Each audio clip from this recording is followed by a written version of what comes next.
Good evening, beautiful people. It is Sarah Willoughby from sarahwilloughby.com. Today, I am with the beautiful Cassie Everett, and we are going to talk all things homeopathy and fertility. Welcome, Cassie.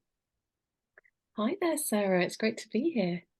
It's great to have you here. So, Cassie is in the UK, and we have connected recently, and I just love all the work that Cassie is doing in this space. So, I wanted to invite Cassie on to share a little bit with you all.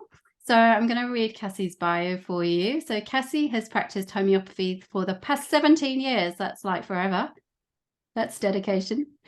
And has specialised in treating infertility for the last 13 years. She also lectures, provides practical courses, and supervises students. And she brings a wealth of marketing and business experience from her previous work as marketing and promotions manager for Clarins. So you've had a very kind of, broad range of experience, which I know we will dive into. Her client base extends worldwide, and Cassie has trained at the Centre for Homeopathic Education and is a Foresight Practitioner. I need to ask you about that, which is the charity that pioneered the concept of preconception care. Welcome, Cassie. I can't wait to learn more from you. Oh, thank you, Sarah. It's great to be here. So let's dive in. I would love for you just to share a little bit more about homeopathy because my knowledge in this area is quite limited. So I'd love for you just to share how homeopathy works and how it supports us on our fertility journey. Okay, so most people don't really know what homeopathy is, so I'll get a bit of an explanation around that. So, homeopathy is using natural medicine, so things like plants, minerals, herbs, but it's almost like the healing properties are extracted from those substances, almost in an alchemic process where they're Okay. diluted and shaken and diluted and shaken. So you're extracting the healing properties. So the way I like to explain it to my clients is if you imagine that your body is like a computer and you have different computer programming information that runs all the different systems in your body. So the nervous system, the reproductive system, the digestive system.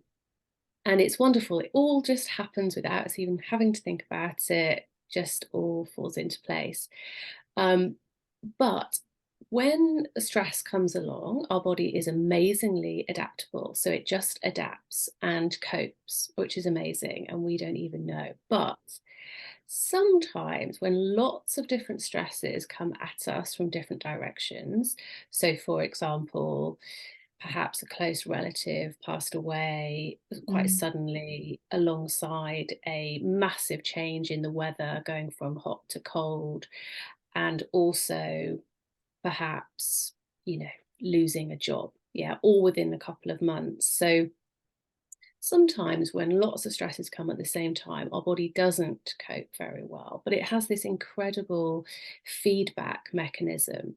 And that's basically what symptoms are from the body. It's like a flag system that tells us that it's lost some of that computer programming information, and that's generated a symptom to tell us that information.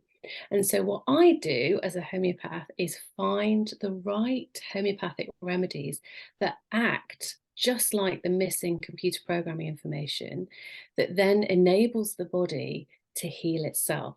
So, ultimately, our body is this incredible self-healing mechanism. When we Mm. break a bone, they put a plaster cast on it and they line it up, but ultimately our body knits the bone back together. And even in the most unlikely of circumstances, the body does have the ability to heal itself, but sometimes it forgets and it gets stuck in a loop. And that's what we see in chronic health conditions. And so all I'm doing is almost like jolting the body back, so Mm. that it remembers how to heal itself and it just goes back into that correct loop, if you like. So that's basically how homeopathy works.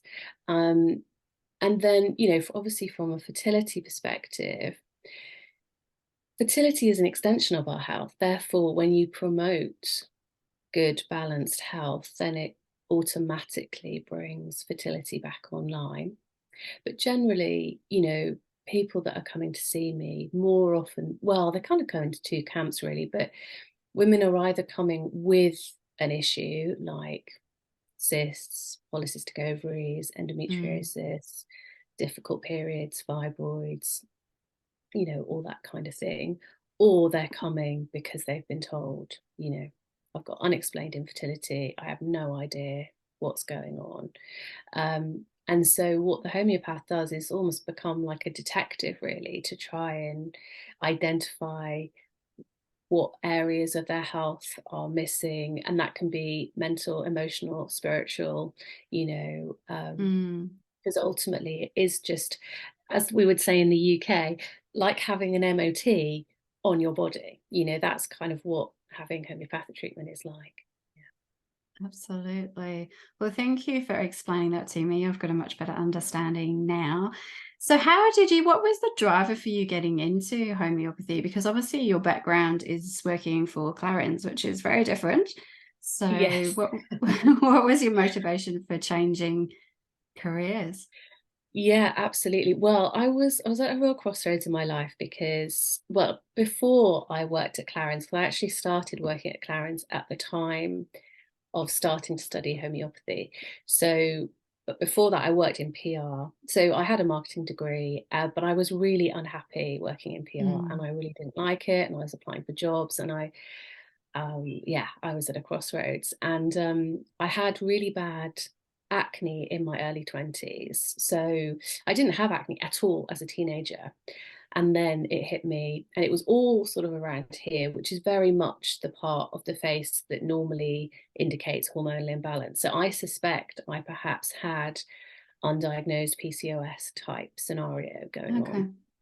And so I had tried everything from the doctor, and I had this really young doctor, fresh out of medical school, and I said to her, because she was like saying, I think the next port of call would be Roaccutane, which is a really strong acne drug, and I really didn't want to go down that road because it's one of those drugs where you've got to have liver tests every 6 months. It's really quite strong and comes with a whole host of pretty serious side effects.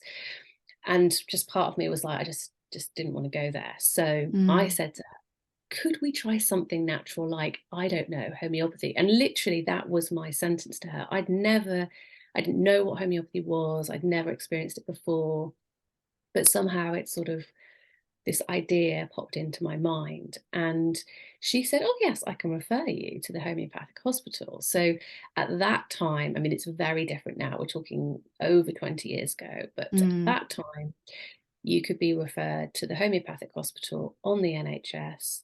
I had to wait a year for the appointment, but I went Okay. along. And, the whole experience of seeing a homeopath, even an NHS homeopath, because you only get half an hour with them, but still half an hour with a doctor asking you about your life. She spent about 5 minutes asking me about my skin, but the rest was just all about me, my mental emotional state, what I was like as a person, what I was like growing up, and it was just like, it blew my mind, this whole different approach. Which intrigued me so much so. And I, went on this journey really with homeopathy, because then I was doing a Qigong class. Like I say, I was at a real crossroads. I was thinking about just going to America and running away, and because I'd had this great experience as a student in America, but I had this new boyfriend in London, and I, this prospectus appeared where I was doing this Qigong class. So I went along to this, and I thought, well, I could just try the first year and see what homeopathy is all about, And so, and from the moment I went to the open day, my mind was blown, and I was just in love with homeopathy. And I never looked back really. The homeopathy from the NHS doctor didn't change my skin that much, but as soon as I started homeopathy training soon after, I started seeing a lay homeopath through the college, and my skin just got better and better and better, and it was amazing.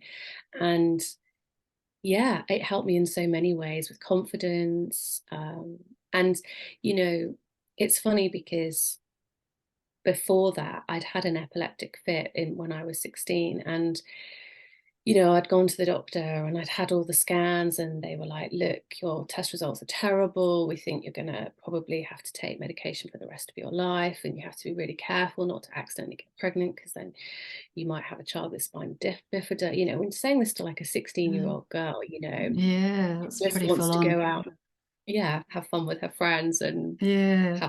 drink alcohol. I was just like, wow. And so, all my family were like, you must take the meds, and I just fought tooth and nail, because with this doctor, I just sort of said, none of this really makes any sense. Because I said to him, am I going to have another fit? And he said, well, we could take somebody off the street and they could have completely different test results, and they could have fit after fit after fit. And so I said, well, so why are my test results so bad then? And he was like, well, we don't really fully understand it. We don't really, know enough really about it. But they still were insisting. So I negotiated and said, look, in a year's time, I'm coming back, and if I haven't had a fit, I want to come off this medication. And they were like, oh, we don't recommend it. But that is exactly what happened. I hadn't had a fit a year later, and I said, look, I'm coming off, and they reluctantly allowed me to. And so I think it was always in me to be quite questioning around health and seeing things from a broader perspective, understanding why things were happening rather than just taking something almost just in case, that's potentially just masking the symptoms and not really addressing the root cause, because that's ultimately what we're always trying to do, address the root cause of what's driving that symptom. Because normally if someone's coming to you, say for example with 5 years of migraines, if you look at their timeline, chances are 5 or 6 years ago there will have been a series of stresses in their life that perhaps sparked or triggered those symptoms to begin. And so if you can address that issue, then you can remove all the migraines and the need for any long-term medication, which inevitably leads to side effects, more often than not. So yeah, that's basically my very long version of my story. No, it's really interesting, and so much of that resonates with me. It's fascinating, isn't it, how we have that inner wisdom and that inner knowing that there is something else for us. And at age 16, to be able to stand up for yourself and actually challenge the medical professionals and say, no, I think I know my body better than you do, no offense, is really incredible, because I didn't do that. And it is one of the regrets that I have. So as we've spoken about previously, I've got PCOS. It was terrible from age 12 when I started my periods to the point that when I was put on the pill when I was only 14, we never got to the root cause of the issue. I wasn't actually diagnosed with PCOS until I was 25. So we just put that band-aid on my problem, didn't get to the root cause. And I wish that I'd known somebody like you back then to give me the confidence to be able to stand up for myself and say, there must be another way, there must be something, and let's at least start to investigate and explore and do a deep dive into my body so that we can have the best outcome. Does it actually have to be medication? Because I firmly believe that it didn't need to be. And I think there's so many women, and I read so many stories, and when we work with people where that is the only solution that is really offered. And so I love that there are people like you who are offering alternatives and really helping people to connect from a mind, body, spirit level. So thank you for that. Oh yeah. Well, that's the thing, isn't it? We're always learning from experience. But it's so interesting what you say about the pill, because, I mean, we're starting to see a whole generation coming through, actually. Women now in their 20s, are much more questioning around the pill, because there is so much being spoken about, which is wonderful. But, in the last, 15 years or so, I've seen so many women who've taken the pill for so long, and it's caused quite a lot of damage, but the beauty of the work that I've been doing, especially in the last probably 7 years, because I did some training with this Dutch homeopath, Ton Jansen, who basically does a lot of work with detoxing medication. So using homeopathic remedies made from drugs. So, like so there's like a remedy called polycontractives. It's a combination remedy of lots of different contraceptive pills that you can use alongside individualized homeopathic remedies for the person to help clear the residue of the contraceptive pill that can still be having an impact on the hormonal system, even years after stopping taking it.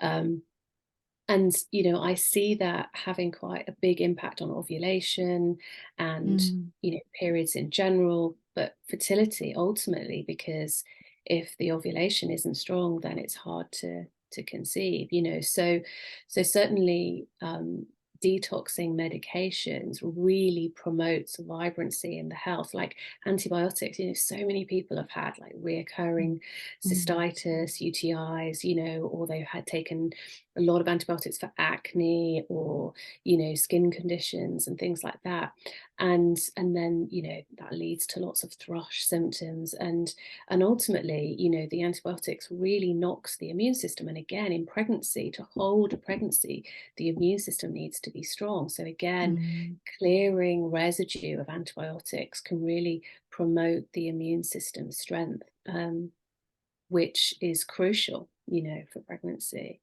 So yeah, there's so much scope within homeopathy to promote fertility. Which is really beautiful, because from my perspective, what I see now is that infertility is on the rise, and that's quite alarming for people. And it's like, how do we get to the root cause of those issues for people, rather than just throwing medicine at people? So if somebody with PCOS, for example, came to you, talk me through how you would work with that person, and what would be some of the things that you might sort of recommend for somebody with PCOS. Okay, so straight off the bat, although if you were to Google, a PCOS, picture, if you like, the standard symptoms, if you had 20 women in a room all been diagnosed with PCOS, if you question them individually, they would all have slightly different nuanced symptoms within that umbrella of symptoms. And that's the thing, I almost feel like in this day and age, PCOS diagnosis is handed out much like IBS. It's like, you've got digestive problems, we don't really know how to treat it, so we're going to tell you you've got IBS and on your way. And PCOS is a little bit like that. Women who've got signs of hormonal imbalance, often without cysts or without the common symptoms, are just told, it's PCOS and there's not much we can do, sort of thing. So the way I would approach it, so I would want to ask them very specifically about their own symptoms and all the nuances, because homeopathic treatment is always individualized and tailored to the person.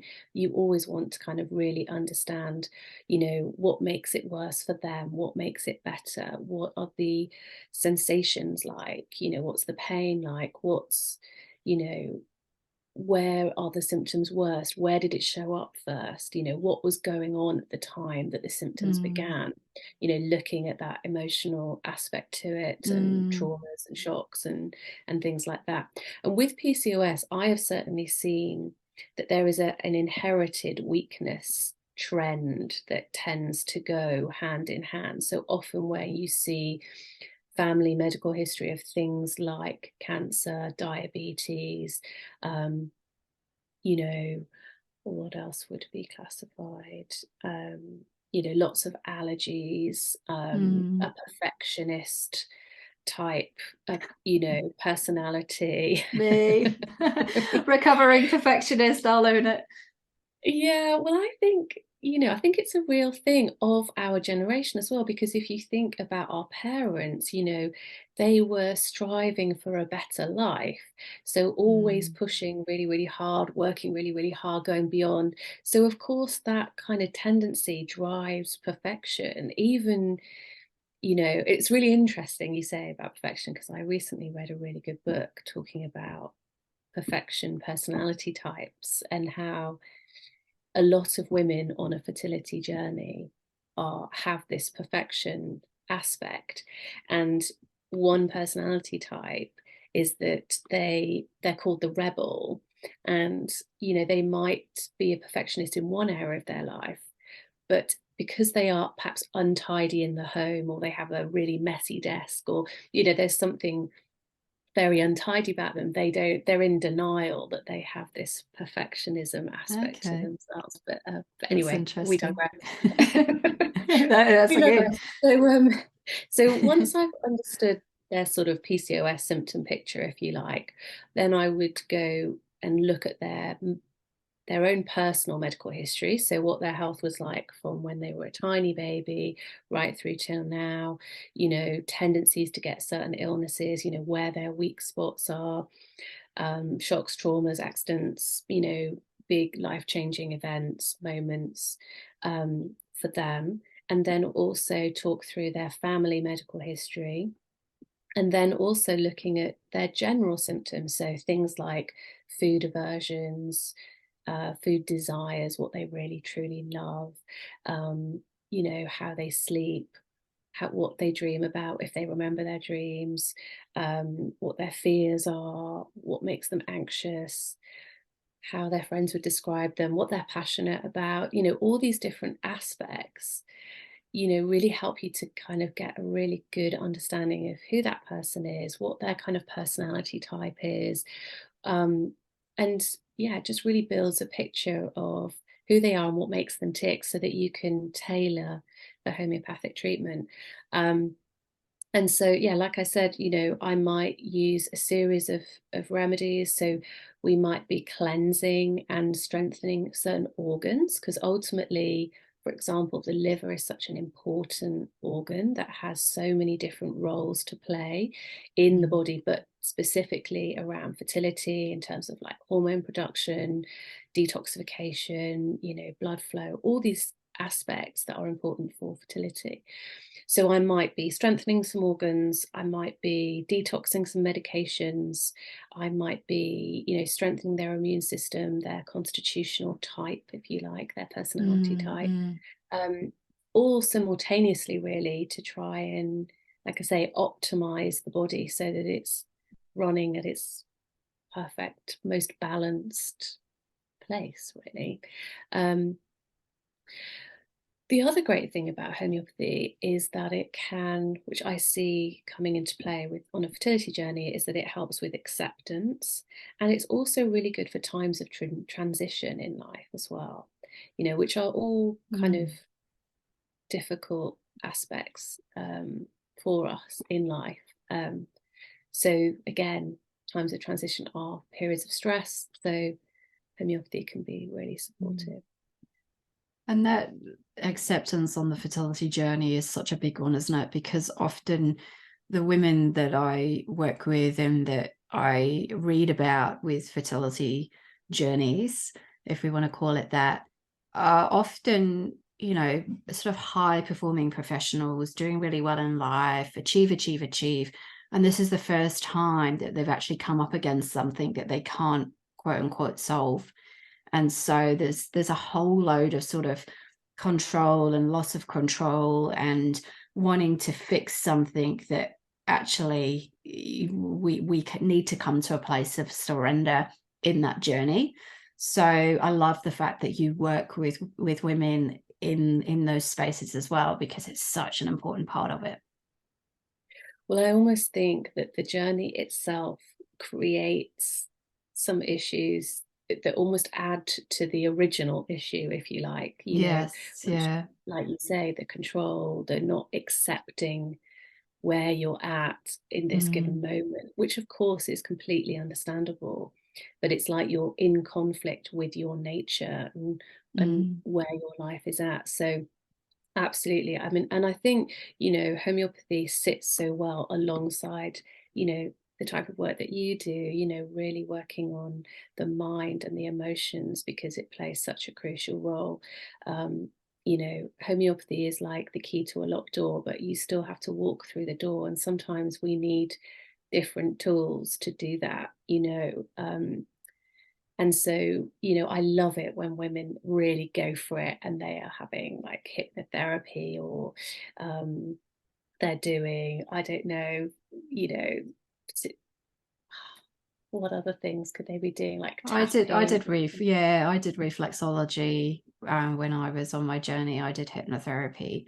I wouldn't be alive without hypnotherapy, because going through hypnotherapy before I went through IVF, and then having those meditations to listen to when I was in intensive care, I know for sure that, and meditation and just mindset is what got me through it. So I have such gratitude for alternative therapies. I really do, because the doctors couldn't do anything. It was literally like, we've just got to wait this out. Your body has to step up and heal. And I know that my mindset was such an important part of that. So really deeply encourage people to delve into that, and working with you in all those aspects is just so very powerful. Yeah, absolutely. Yeah. Oh, that's so So in good that you. Sorry, I was just going to say, in terms of how long you would expect to work with somebody, I know, how long is a piece of string? Everybody's completely different. And I appreciate that you probably go in and sort out some initial issues, and that it's almost like it's like this maintenance of, let's keep doing these things to keep our body in optimal fertility. But how long do you sort of tend to work with people for? Well, it's a minimum of 3 months, really. Yeah. Just simply because, the lifespan of the egg, the time it takes to generate a whole brand new batch of sperm, it's a 3 month minimum window. So it's got to be a minimum of 3 months to see change. And that's the thing, a holistic treatment is always going to take a little bit longer than perhaps, Mm, conventional approach to things. Um, I would say it's normally more like 6 months, on average, but sometimes mm, it does take longer, because it really depends at which point in someone's journey and how much work they've done and how much work they're being called to do, And I think, mm, there is this other kind of very spiritual aspect to infertility, this other dimension to it that I feel, you know, is a really big thing that I think more and more people are considering, because it's almost like these children that are coming in are sort of asking their parents that they've chosen, if you believe in that kind of thing, to step yes, I up do. Yeah. in a certain level to in order to receive them and to be able to parent them in the way that enables them to do quite important work. We are in a very, dynamic, let's say, part in our evolution. There's a Mm, massive step up in consciousness at this time. And so I do feel that some of these babies are really asking a lot. And so I think if women who perhaps are on a particularly long fertility journey can get their head around that and really connect to that, it can help them to have the patience to mm, stick with their own development and to not lose heart, so that they can, yeah, have the patience to wait. But mm. yeah, talking in riddles slightly, but certainly I think it's something that hopefully can give people hope, actually. Yeah, absolutely. And I think for me, when I sort of reflect on my journey, I wanted that quick fix. And I mean, it wasn't a quick fix, because I'd been on my journey for 4 or 5 years by the time I got to IVF. But I would imagine that you, as much as you and I would like to work with women before they get to that IVF stage, because I believe that we can support them before they get there. IVF and fertility treatment is very invasive. It's very hard on the body, emotionally, mentally, spiritually, physically, and financially.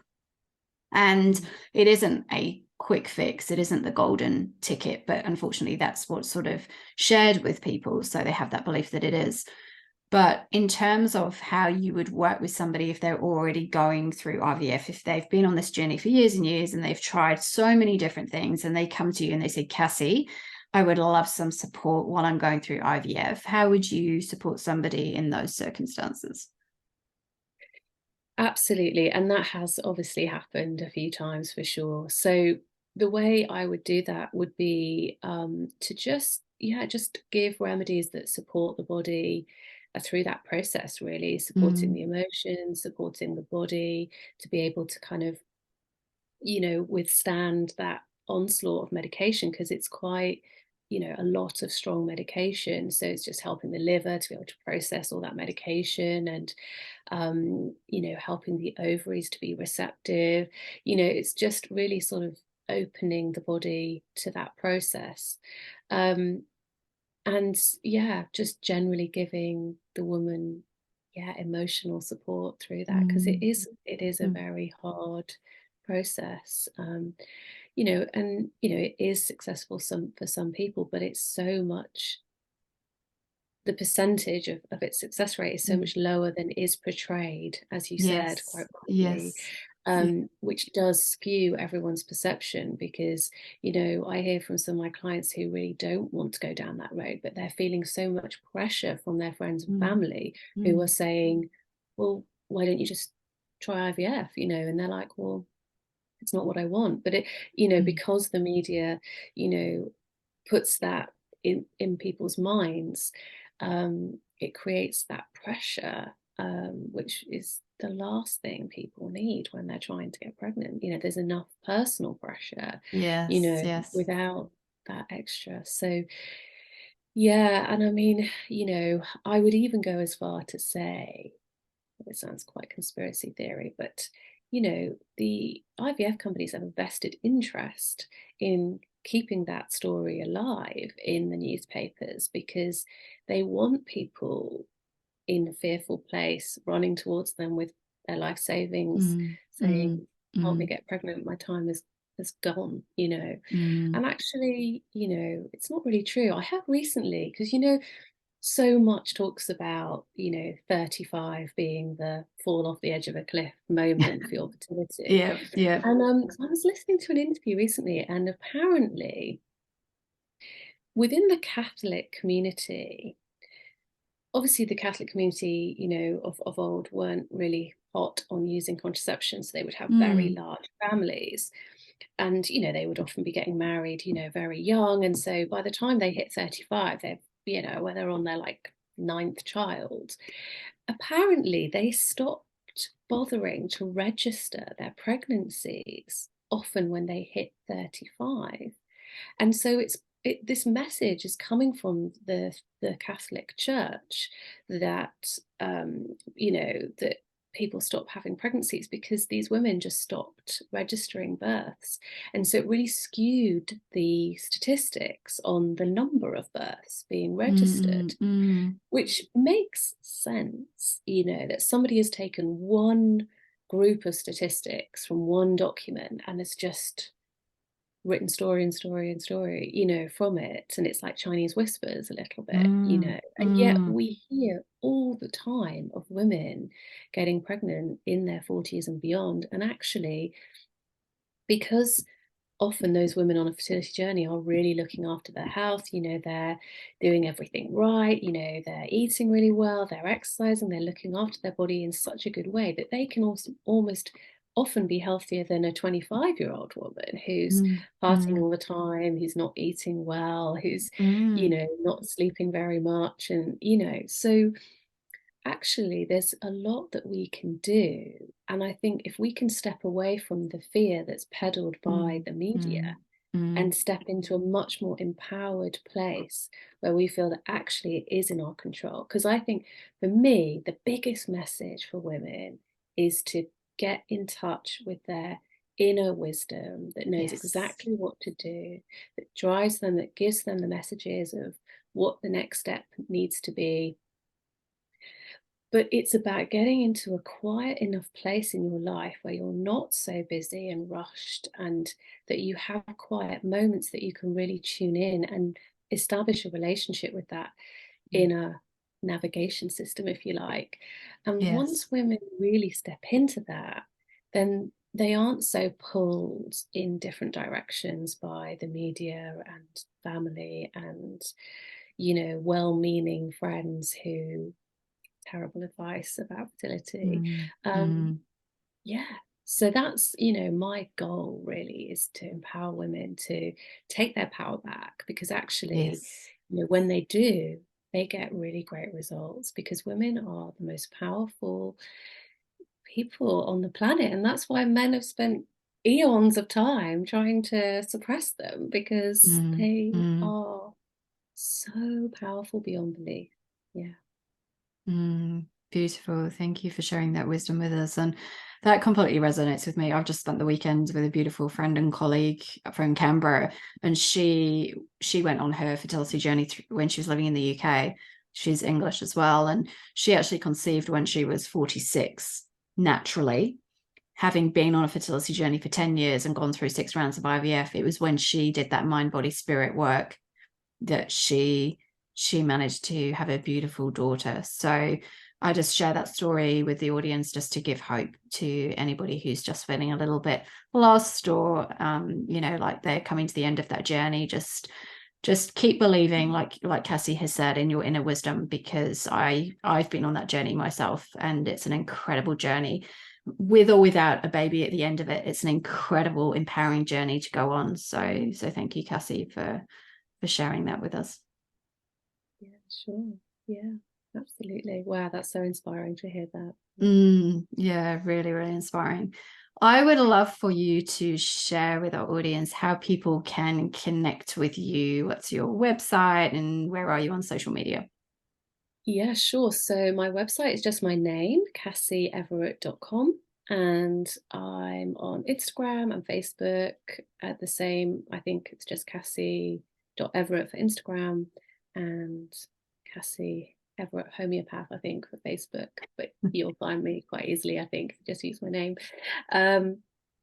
And I have a free ebook which helps people find their most fertile time, looking at, all the signs and symptoms from the body that enable you to get a really accurate idea of when your most optimal time is to conceive. So just hop onto my website and you can get access to that. Awesome. Thank you for sharing that. And I will put all of the links into all the comments below. So we will do that. Have you got any final words of wisdom that you would like to share?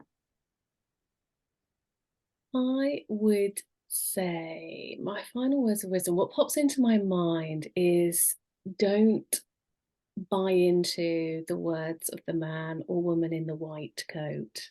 In fact, any expert, including myself, it's like, sort of back to what I was saying about wisdom, but nobody knows what's true for you. They're not God, if you believe in that kind of thing. It's like, nobody can say your fertility is rubbish, or you've got no hope and you can only use donor eggs, or like, nobody knows that stuff. And I've seen so many women overcome the most unlikely of circumstances. So I know, but it's very easy to become disheartened when somebody in a position of power, who is viewed as the expert, and I've seen it completely destroy women. Just to give you one example, I had one woman, and I'll never forget this situation. She called me up in a complete panic saying, "You've got to help me get pregnant. I've been told I've got no chance," And so I spoke to this woman, and basically she was having quite severe period related problems. Okay, she wasn't trying to get pregnant, but she'd been to her doctor, she'd had a whole host of tests done, and the tests were, pretty bad, right? So the doctor was like, "Your test results are so bad that even IVF isn't going to work for you." Now, this woman was not even trying to get pregnant, I hasten to repeat. Okay. So this woman calls me up in a complete panic saying, "You've got to help me, you've got to help me, you've got to help me." And so, sat her down, we did the consultation. I said, "Look, I know the test results were bad and I know what the doctor said, but you haven't actually tried to get pregnant yet. You don't know that you have a problem necessarily. Yeah. Test results are a snapshot of a moment in time. They change. I've seen test results dramatically change. They are not a death sentence, and you've got to keep it in perspective." So I gave her remedies for shock. I gave her remedies for ailments from bad news. And some hormone balancing remedies, and a month later that woman was pregnant. Oh, yay. And so, it's important to just remember that, because I see, women go through this process, they try and get pregnant for a while, they start to lose heart, they go to the doctor, they have some bad test results, and then it makes everything so much worse, which is when the mind body aspect really kicks in. As we were saying earlier, it's almost like, the trauma from the journey goes in on top, and makes the whole situation worse. So do not step into that, and I really feel that I just see it so often that our role is to give people hope back, because it's almost like it's taken away sometimes by those scenarios. Don't buy into that BS, because that's all it is. And I think test results are helpful, but only to a certain extent. And like I say, I've seen them change significantly. Even AMH, I've seen it go up. Wow, that is so important to know. So thank you for sharing that with us. And I know when I look back on my journey, I was very resistant to going to the doctor in the first place. I spent many years just trying to avoid the medical process, because I knew once I stepped into that, I knew that that was what I would experience: the fear, the negativity, every appointment you would go to being given more and more bad news. So I completely agree with absolutely everything that you have said today, and I hope that we have given the audience some hope to really just listen to their inner wisdom, connect with some beautiful alternative therapies. Reach out to Cassie. Please reach out to Cassie. Cassie's beautiful, and I wish, like I said, that I had known you when I was going through my journey, because I think just to have somebody to hold space for me would have made all the difference. So thank you for shining your beautiful light with the world. Thank you for everything that you are doing. Thank you for sharing your story, your wisdom, and this time with me today. I have loved our conversation. Oh, you're so welcome. It's been great. Thank you for inviting me. My absolute pleasure.